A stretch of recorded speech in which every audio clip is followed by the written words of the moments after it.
Estamos aquí recorriendo la historia de Pablo de Tarso, un personaje, bueno, muy polifacético, que tiene muchos aspectos interesantes, pero sobre todo que hace mucho a nuestra manera de pensar, que nos informa, nos cuenta cómo somos, en qué creemos, por qué vemos las cosas como las vemos y por qué entendemos el mundo como lo entendemos.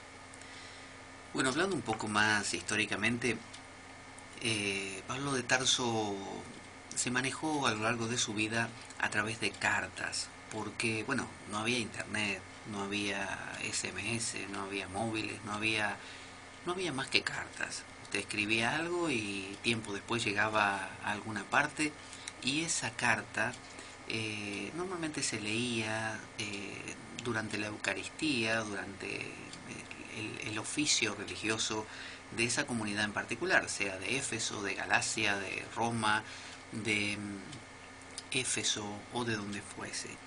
Entonces, estas cartas, al ser escritas por Pablo, que era una persona que inauguró básicamente esta manera de comunicarse, empezaron a tener mucho éxito. Estas cartas eran muy bien recibidas, atesoradas, eran copiadas, eran repetidas, eran memorizadas y se empezaron a convertir en una suerte de doctrina, porque Pablo tenía una prisa muy grande, que era la parusía. Pablo sentía que no había tiempo, que era cuestión de que él rápidamente convirtiese a todo el mundo, a los judíos y a los gentiles, que tenía que convertir, y Jesús volvía. Venía Jesús, porque murió, resucitó y tiene que regresar. Y ese era su plan.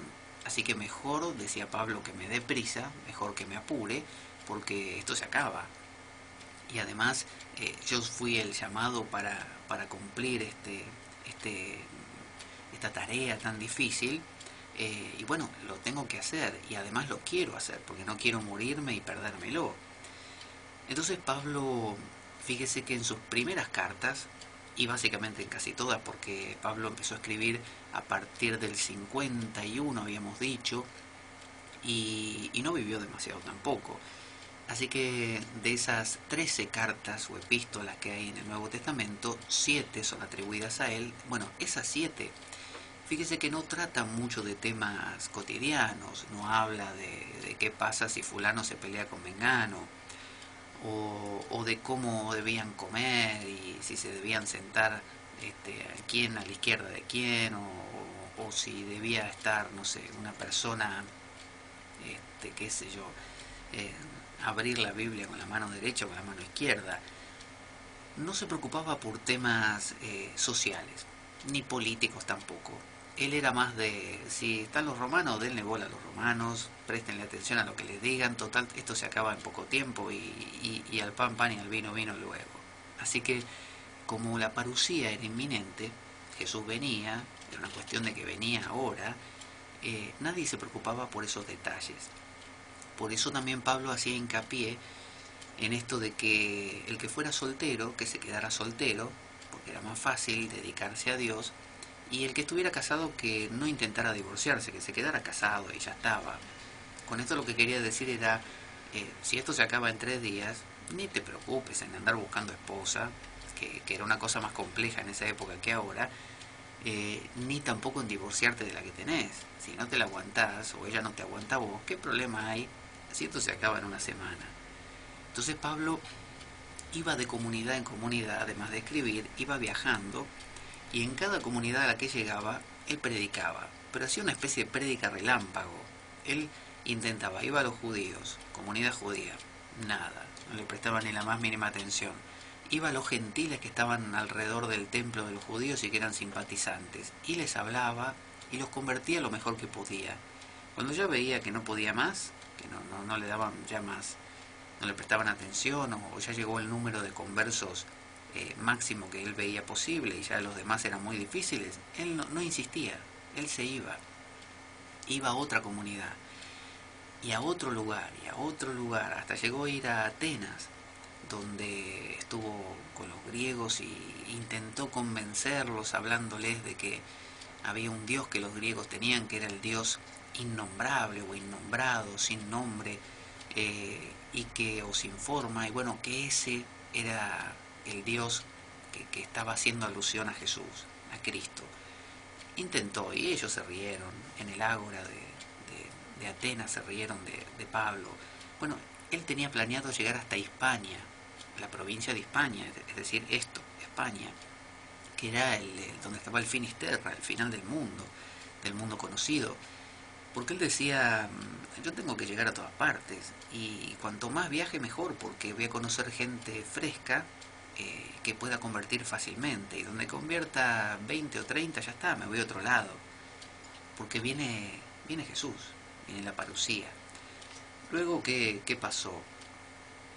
Pasaron los meses, pasaron los años, y Jesús ni asomo de venir, no aparecía, o sea, no aparecía, no ocurría la parucía, no volvía.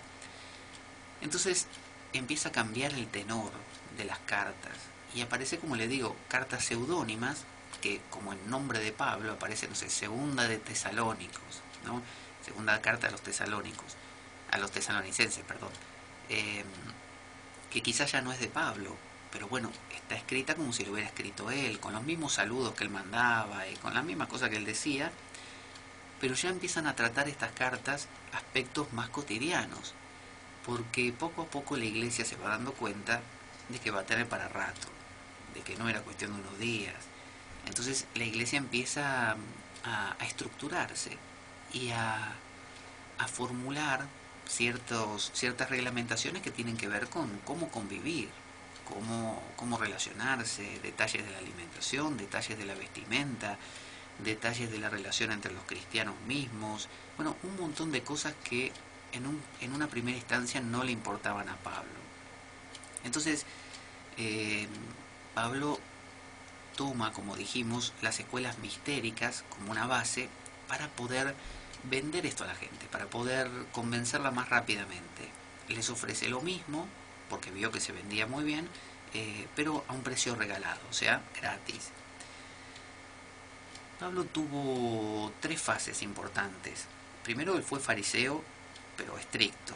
Era cuando perseguía a cristianos, hasta los 26 años. A los 26 años tuvo esa llamada, que habrá ocurrido, digamos, en el 33 después de Cristo. Si en el 30 murió Jesús, bueno, en el 33 él tuvo esta visión. Pablo inclusive era un poquito más joven que Jesús, o sea, Pablo nació, si Jesús nació en el año 0, que en realidad no fue así, nació un poquito antes, no sé, en el -4, o sea, en el 4 antes de Cristo, Pablo nació, no sé, 5 años después, ¿no? En el año 1, por ejemplo, o 2. Entonces era un poquito más joven que Jesús. Sin embargo, no lo conoció, nunca se lo cruzó por la calle, nunca se lo encontró. Y Pablo, durante 15 años de prédicas, hasta que lo mataron, esto fue en el 51, empezó a escribir, bueno, en el 60 o 50, después se lo confirmo, pero creo que en el 68 por ahí, no, poco antes, fue que lo mataron, que lo llevaron a Roma y lo mataron. Entonces durante 15 años fue madurando su fe, fue dándose cuenta inclusive de esto de la parucía, que no volvía, fue dándose cuenta de otros enfoques posibles. Entonces él predicó por todas partes. Cuando tuvo ese llamado, primero fue a Arabia, como para pensar un poco, porque hace uno cuando tiene que pensar acerca de algo y que nadie lo moleste. Uno se va a Arabia, obviamente. Yo cada vez que tengo un problema y no sé cómo resolverlo, me tomo unos días y me voy a Arabia. Y usted me dirá, pero Arabia no existe más. Bueno, no importa, yo estoy convencido que donde voy es Arabia. Y a mí me lo venden así en la compañía de turismo, me dicen, tengo un plan para vos, tengo un proyecto acá, un tour que te armé, por Arabia. Pero si Arabia no existe. Sí, sí, sí, no te preocupes, eso es mentira. Toda la gente está convencida que no existe, pero sí, sí, sigue existiendo. Lo que pasa que ahora es para un grupo selecto de gente. Y yo te conseguí a vos un lugar especial. Ah, bueno, gracias. Así que bueno, yo viajo a Arabia cuando me pongo nervioso. Y entonces estuvo un tiempo en Arabia para madurar esto, un tiempo cortito, ¿no? Y luego regresó, regresó para ponerse en marcha y lo primero que hizo es ir a Jerusalén, porque ahí quería conocer a Cefas y también lo conoció a Pedro y a Santiago. Santiago, Santiago era el hermano de Jesús, el hermano del Señor, el hermano de Jesús, que luego murió martirizado también, porque había otro Santiago antes que también murió y después vino este Santiago que era el hermano de Jesús, que era muy estricto. Ese era muy hebreo, es decir, muy judío, no quería saber nada con nada helenizado tipo Pablo. Por eso empieza a haber roces entre Pablo y la comunidad de Jerusalén. Por eso cuando sube a Jerusalén, habla con Cefas, habla con Pedro, habla con Santiago, se da cuenta que no da ni pie con bola, no tiene punto de contacto. La comunidad de Antioquía, donde fue formado Pablo, donde se encontró con Ananías y todo esto, era una comunidad que miraba las cosas al estilo griego, judío pero griego, y la comunidad de Jerusalén no. Entonces la comunidad de Jerusalén consideraba que los gentiles tenían que circuncidarse, tenían que cumplir las leyes de Noé y tenían que practicar todo porque Dios quería que todos practiquen la ley y los judíos tenían que practicar la muerte. Y Pablo, usted vio que decía lo contrario, decía que las leyes ya no funcionaban más, era obsoleto. Ahora Jesús había muerto y resucitado para otra cosa, era para que la salvación venga por la fe y no por las obras. Entonces él postulaba la ley del amor, es decir, amar a Dios, creer en Cristo, creer en el sacrificio de Dios, de Jesús, perdón, que era un sacrificio vicario, un sacrificio de uno por muchos, que era una idea, como le digo, griega. Entonces esto a los judíos no les causó ninguna gracia, no les gustó, y creo que no lo sacaron a patada de suerte. Así que Pablo se dio cuenta que simplemente no tenía que volver a Jerusalén, tenía que hacer la suya por ahí y le fue muy bien. De hecho, todo el cristianismo que tenemos hoy es paulino, porque inclusive, para suerte de Pablo, en el año 70, cuando se produjo esa revuelta tan grande, fue destruido el templo de Jerusalén y después le dieron el toque final, creo que fue en el 135, y ahí no quedó más nada.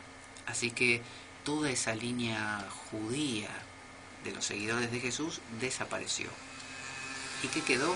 Bueno, quedó toda la línea paulina, porque los evangelios, salvo el de Mateo, digamos, los demás son totalmente paulinos y las epístolas, sean las de propio Pablo o las que son seudónimas, son paulinas, y cuando digo paulinas son helenizadas. El Evangelio de San Juan y el Apocalipsis son totalmente entre paulinos y con toques gnósticos. Así que lo que hoy llegó y es cristianismo, ya sea el evangelismo, el protestantismo, bueno, el evangelismo, el protestantismo, el catolicismo romano, no sé, el testigo de Jehová, el que a usted se le ocurra, son todos paulinos. Entonces, en la iglesia de Siria, de Antioquía, que fue donde lo recibieron a Pablo, ahí Pablo conoce a Bernabé, que Bernabé y Pablo eran como una especie de dupla, como Batman y Robin, una cosa por el estilo. Usted si lee los Hechos de los Apóstoles siempre va a ver que Pablo anda con Bernabé, y que Pablo y Bernabé, y que Pablo y Bernabé. Entonces, los viajes de Pablo tienen que ver con recorrer todo lo posible, como decíamos, y recorrió Chipre, Asia Menor, con mucho éxito, pero bueno, en Jerusalén siempre produjo escándalo y roces, y Santiago, el hermano de Jesús, era especialmente duro, especialmente estricto. Pedro, fíjese, llegado un momento, se retiró de Jerusalén. Pedro tuvo como unas ciertas visiones de que debía aceptar esto de los gentiles, tal como decía Pablo, aceptarlos a los gentiles, permitirles entrar sin necesidad de circuncidarse, inclusive que él como judío pudiese comer alimentos que no estuvieran consagrados. Tuvo una visión que bajaba una mesa del cielo y le decía así, mire, a ver, leo una voz: mata y come. Y Pedro decía, ¿qué? Mata y come. Y Pedro decía, pero si yo no puedo comer esas cosas porque no están consagradas a Dios y son cosas prohibidas y nunca he comido esas cosas. Mata y come. Bueno, esa fue la visión que él tuvo. Y fue una visión realmente fuerte porque para un judío decirle que coma comida no purificada es una abominación, es muy fuerte. Así que Pedro se tuvo que ir también de la comunidad de Jerusalén porque no congeniaba con esas ideas. Eh, y bueno, Santiago en algún momento estuvo flexible, pero después se rigidizó otra vez. Eh, y tuvieron un acuerdo, la comunidad de Jerusalén y la comunidad de Antioquía de Pablo. Los de Jerusalén dijeron que ellos iban a evangelizar a los judíos, porque para ellos la redención iba a ocurrir así. Iba a haber una comunidad de judíos y una comunidad de judeocristianos y una comunidad de gentiles judaizados, circuncidados, y que cada una tenía que hacer sus prácticas y que cuando ocurriera la venida del Mesías, las dos comunidades medio que se iban a unir y ya está. Pero para Pablo no, para Pablo de entrada todos eran uno, no había diferencia entre judío y no judío. Para Pablo había como una circuncisión espiritual. Ya la circuncisión no era que te corten el prepucio, ahora era la fe, era creer. Es esa fe, ese bautismo, esa Eucaristía, pero no como un recuerdo de Jesús, de recordar cómo fue la última cena, no, de comunión, algo que era muy propio de las religiones mistéricas, comulgar con el Dios a través de comer su cuerpo, como se hacía con Mitra, por ejemplo, que era muy clásico en esa época. Bueno, para Pablo era así, entonces no cuadraba, no casaba para nada con la comunidad de Jerusalén. Así que Pablo se tuvo que ir y acordaron que cada uno por su lado se iba a ocupar. Pablo de los gentiles, y que aclaro que los gentiles no eran gente amable y nada más. Uno utiliza la palabra gentil para hacer alusión a gente muy amable. Bueno, qué gentil, qué fulanito. Bueno, en esa época no. Se hacía referencia a gentiles como paganos, pero paganos que eh, simpatizaban, como decíamos, con los judíos. Entonces, para los judíos de Jerusalén, los gentiles tenían que cumplir esas leyes de Noé. Para Pablo no. Para Pablo ninguna ley. Eso escandalizaba a todo el mundo. Eh, Jerusalén no quería una comunidad mixta, no quería recibir gentiles. Entonces, desde el 50 al 54, Pablo hace un viaje misionero eh, de Antioquía hacia Menor, y luego va a Corinto, y después regresa a Jerusalén, y otra vez a Antioquía. Y después del 54 al 58 hace un tercer viaje desde Éfeso hasta Macedonia, luego en Jerusalén en el 58 cae preso y muere en Roma, porque estuvo preso en Cesarea primero y después lo llevaron a Roma. Y en Roma, por más que apela al César, Nerón, que era el emperador en esa época, lo manda a matar. Vio que Nerón no era un tipo muy de diálogo, usted no podía dialogar con Nerón. Nerón era un tipo muy primario, que tendía a matar a todos los que estuvieran en desacuerdo con él. Entonces, se usaban estas epístolas, como decíamos, estas cartas, porque se creía que la parucía era algo muy inminente, y existía el concepto del querigma. ¿Qué es el querigma? Bueno, el querigma es como el que anuncia algo. Querigma es una palabra griega que hace alusión como decir un heraldo, eso, un heraldo. Un heraldo es alguien que va a anunciar que viene su gran señor, por ejemplo. Yo soy el heraldo del rey tal, entonces vengo y digo, dentro de un ratito va a venir el rey fulano, prepárense. Entonces, el querigma era la tarea que sentía Pablo y todos los suyos de rápidamente anunciar la venida de Jesús, la inminente venida, que se prepararan todos. Entonces se utilizaba la Eucaristía como forma de comulgar, y Pablo pensaba que lo que él decía era como cuando se dice que el Papa habla ex cátedra, o sea, que en temas de dogma y fe, el Papa lo que dice es inspirado por Dios, o sea que no hay duda, no se equivoca.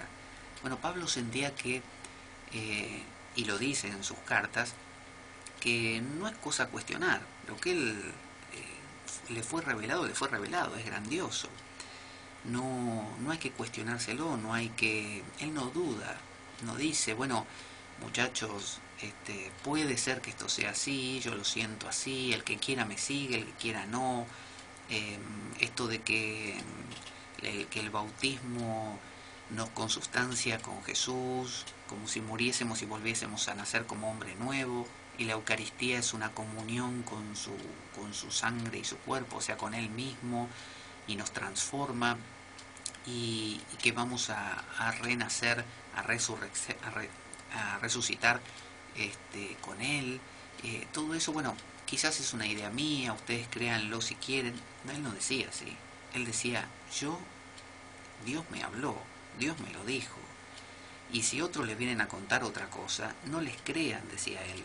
Si otros les vienen a contar otro evangelio, ese evangelio es una aberración, es una abominación, es una herejía. El evangelio es el que le estoy contando yo y Bernabé y toda mi gente. Entonces, Pablo sentía que lo que él tenía para contar era una cosa grandiosa, maravillosa, que no tenía comparación con nada, que no era para dudar de ella, sino para practicarla y ya mismo. Quizás, así como él era antes, una persona muy estricta y muy cumplidora de reglas y muy convencida, bueno, siguió siéndolo, pero solo que ahora con esta, no en otra dirección, porque esto no era otra religión, sino con esta modificación.